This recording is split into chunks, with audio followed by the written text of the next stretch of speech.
Vous savez, tous les hommes de Dieu avaient le discernement quand Internet est venu. Oh non, c'est le signe de l'antichrist. Oh non, c'est le temps. Qui se rappelle cette période-là? Non, n'allez pas là-bas. Et à un moment donné, ça a absorbé tout le monde. Et aujourd'hui, on ne parle même plus des signes de l'antichrist. Avant, arrobase, ça signifiait quoi? Et on dirait que ça, c'est 666. Il y a trop de choses autour.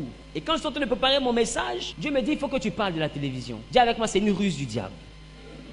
Télévision vient de deux mots, télé et vision. Télé signifie loin et vision qui parle de la vue. Mais comprenez aussi que la vision, spirituellement parlant, n'est pas ce qu'on voit, mais c'est ce qu'on veut voir, ou bien ce qu'on va voir. Donc la télévision est donc un instrument qui a été créé dans le but de te montrer aujourd'hui ce que tu vas voir au loin. Tout ce que l'ennemi veut introduire dans ta maison, il introduit d'abord dans ta télé. Tout ce que l'ennemi veut introduire dans ta vie, il introduit dans la télévision. Parce qu'en regardant la télévision te fait avoir une vision, te fait développer une vision qui est futuriste. Mais en réalité, j'ai envie de te dire, l'esprit de l'homme, quand il reçoit les informations, n'est pas dans la dimension de l'analyse d'abord. Le cerveau obéit aux ordres. Donc la télévision est un moyen subliminal de donner des ordres au cerveau. Alors prenez le temps et remarquez. Tout ce que la télévision a fini par vous montrer, dans les premiers jours, vous ont choqué, mais après, vous l'avez accepté. Parce que ça impose quelque chose à ton esprit. On a vu à la télévision des personnes venir dans les clips américains au début. Pendant que nous, on portait les gros pantalons, eux, ils portaient déjà les ras de fesses.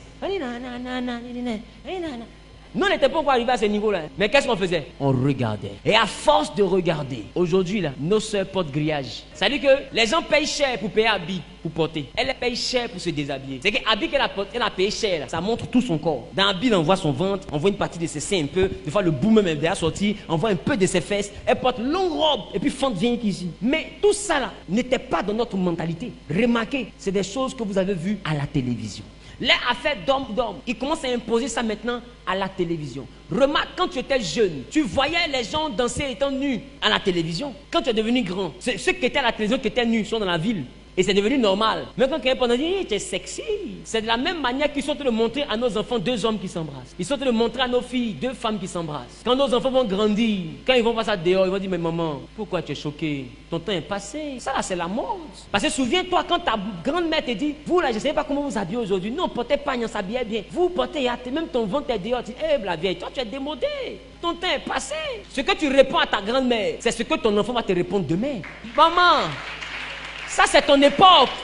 Nous sommes à l'époque où c'est normal que deux femmes se marient. Maman, réveille-toi. C'est vieux jeu. La vieille, ton temps là, c'est fini. L'homme là que tu vois là, je suis ton fils, mais c'est l'homme de ma vie. La quoi vie? C'est l'homme de ma vie. Yeah, mon garçon, il est fait là. Il dit, la vision va venir quand je répandrai de mon esprit sur toute chair. Non, la vision est une conséquence d'un esprit qui est répandu sur une chair. Ça veut dire que si on parle de télévision, ça veut dire que la télévision permet une vision parce qu'elle est dominée par un esprit qui permet la vision. Donc, il ne faut pas regarder la vision. Il faut regarder quel est l'esprit qui est répandu pour que la vision arrive. Remarquez, toutes les technologies qu'on voit aujourd'hui, vous avez vu ça à la télévision il y a 10 ans en arrière, il y a 15 ans en arrière, ils vous ont montré, avant de vous donner ce téléphone portable, ils vous ont préparé à ça dans les films. Avant de vous donner smartphone, ils vous ont préparé à ça. Avant de vous donner ordinateur, ils vous ont préparé à ça. Donc avant de vous donner Woobi, ils vont vous préparer aussi à ça.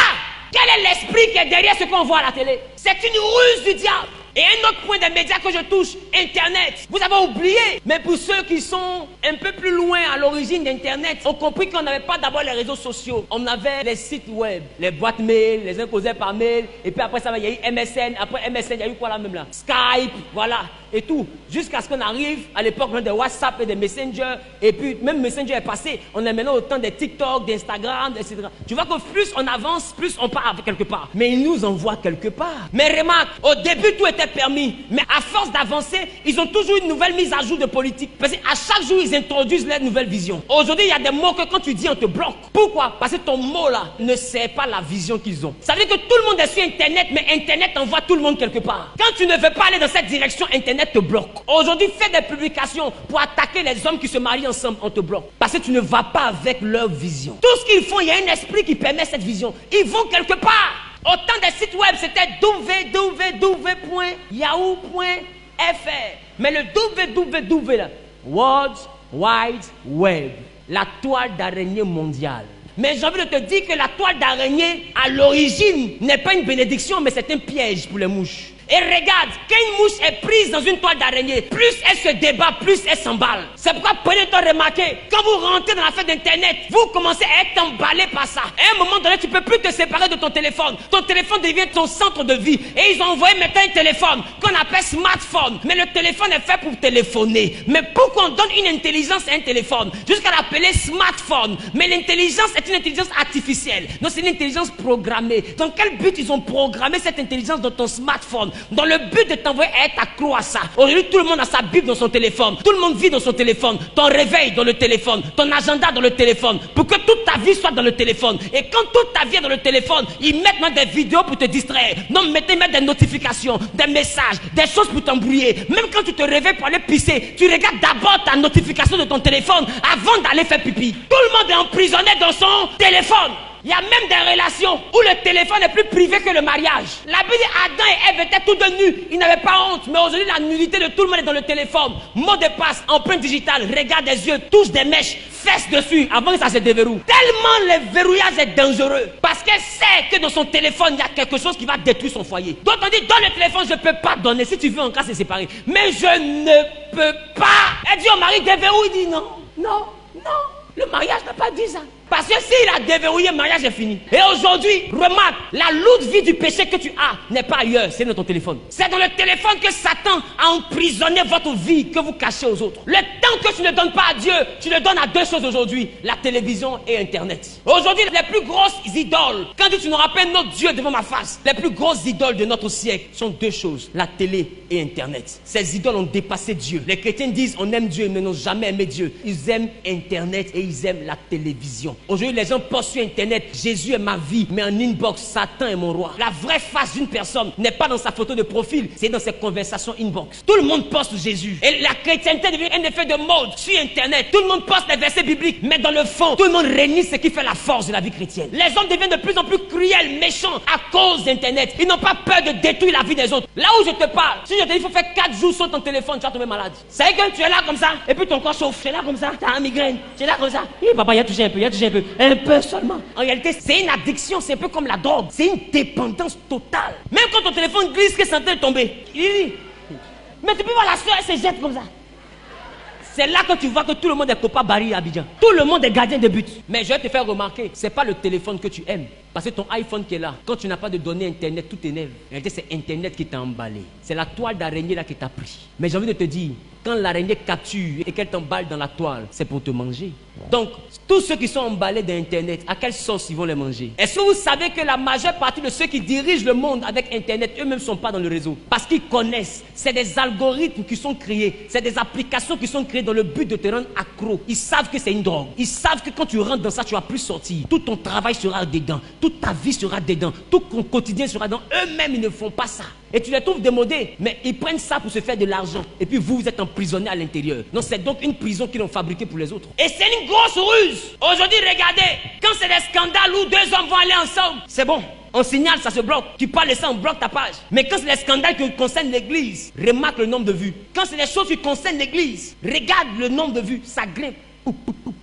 Quand c'est un scandale de l'église. Mais quand tu viens dire quelque chose de normal, quelque chose de sensé, regarde le nombre de vues. Quand tu viens dire quelque chose d'intelligent, regarde le nombre de vues. Mais quand tu viens parler des caleçons de X à glisser, sein de Y est sorti, regarde le nombre de vues. Comme si on montre ça à tout le monde. C'est la promotion de la bêtise. Tant que tu es dans la bêtise, les réseaux sociaux font de toi une star. Mais quand tu veux moraliser, quand tu veux conscientiser cette génération, on te signale et on te bloque. On te rend invisible. L'algorithme fait que c'est 2 likes, 3 likes. Et puis ceux qui sont en train de parler de la pornographie, des choses bizarres, eux, ils ont 20 000 personnes connectées. Et ils deviennent des stars. Mais quand ils deviennent des stars, c'est pour devenir des modèles. Quand ils deviennent des modèles, c'est pour envoyer nos enfants à les imiter. C'est pour envoyer leurs bêtises à devenir notre quotidien. C'est pour envoyer la vie à devenir comme ce qu'ils disent. Ils ont un but, c'est de transformer le monde.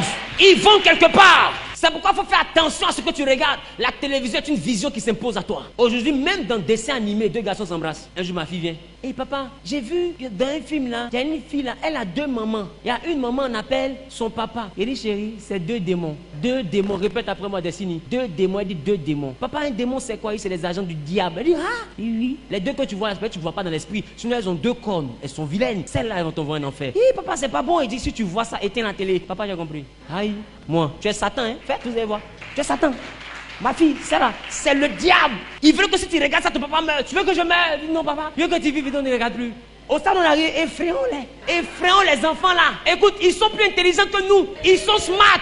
Ma dernière, tu lis ton téléphone en 2 touches, elle déverrouille. Elle est sur YouTube, elle ne sait pas lire, mais elle connaît comment on fait des dessins animés. Je la regarde, mais c'est quel esprit les enfants là viennent avec? Des gens comme ça, si on ne leur fait pas peur, ils vont nous faire peur demain. Et on va d'autres dans un monde qui est déjà catastrophique. En plus de ce qui pollue les enfants à la télévision, c'est toi qui peux miner à tes enfants. Une petite fille marche, on voit son caleçon à son âge. Boubou! Au moins dans Boubou là, si tu es diminué quand il grandit, ça va devenir jupe normale. Mais elle porte mini. Quand elle veut diminuer la dernière fois. Donc tu es en train de dire à ton enfant quand tu auras 25 ans, déshabille-toi. Parce que même toi-même tu portes mini aujourd'hui. Avant tu avais qu'à porter mini. Tu pouvais porter mini, mais aujourd'hui voilà ta fente. Tu pouvais faire ça? Mais aujourd'hui tu le fais et tu es heureuse. Parce que j'ai envie de te dire, ce qu'on permet s'impose à nous. Et les gens nous envoient quelque part. Et c'est rentré dans l'église. À l'église tu vois quelqu'un en pleine adoration. Son téléphone est comme ça. Instant adoration. Alléluia. Hey, alléluia. Ils sont combien? 140. Alléluia. Oh, lo sokolobo, le calabraque. Pataye, pataye, pataye. Alléluia.